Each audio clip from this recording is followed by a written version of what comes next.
here. Okay. So the first obvious thing, wow, you guys did a great cut. Okay. Oh, yay. First obvious thing is the right ventricle is smaller than the left ventricle, and the wall is thinner here, and on the left ventricle the walls are very thick for getting a higher blood pressure to the systemic circuit there. Okay.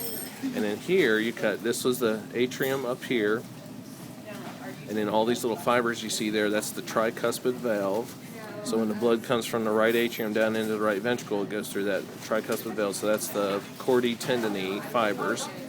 And there's a little papillary muscle that it's anchored to there. Okay.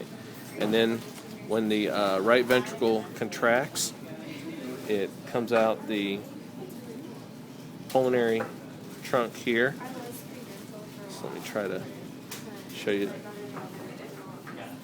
There. So again, when this one contracts, the blood goes up and comes out here in the pulmonary trunk going to the lungs. Okay. And then the blood comes back and into the left atrium,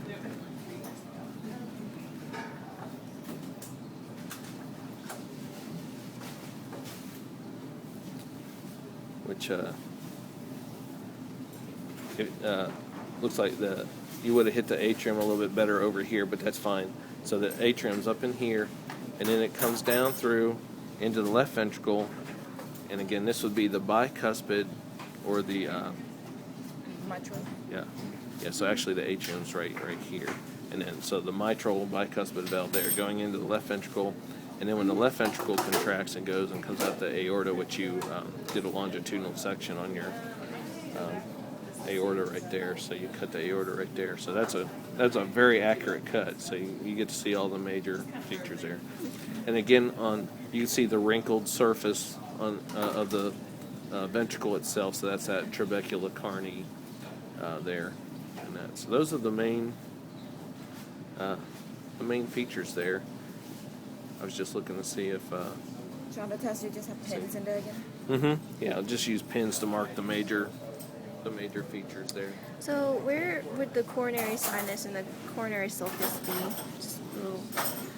Yeah, so that's basically just referring to, and on here it's kind of covered with fat, but if you look at where the coronary arteries and veins are running, that's where the fat has a tendency to build up. Mm-hmm. And so basically right underneath the auricles, you have a coronary artery running through here, and so that little pit or little sulcus there, that's the coronary sulcus.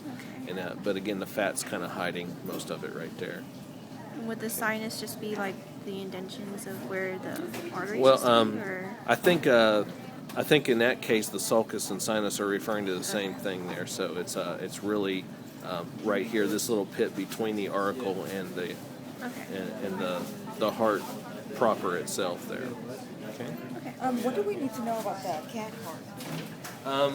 The main thing is, since it's so small, we don't really bother dissecting it, but it's our only specimen where the pericardial sac is still there. So this little membrane that I can pinch with my fingers here, that's the pericardium right there. And then you can see the superior vena cava coming down to the heart right here.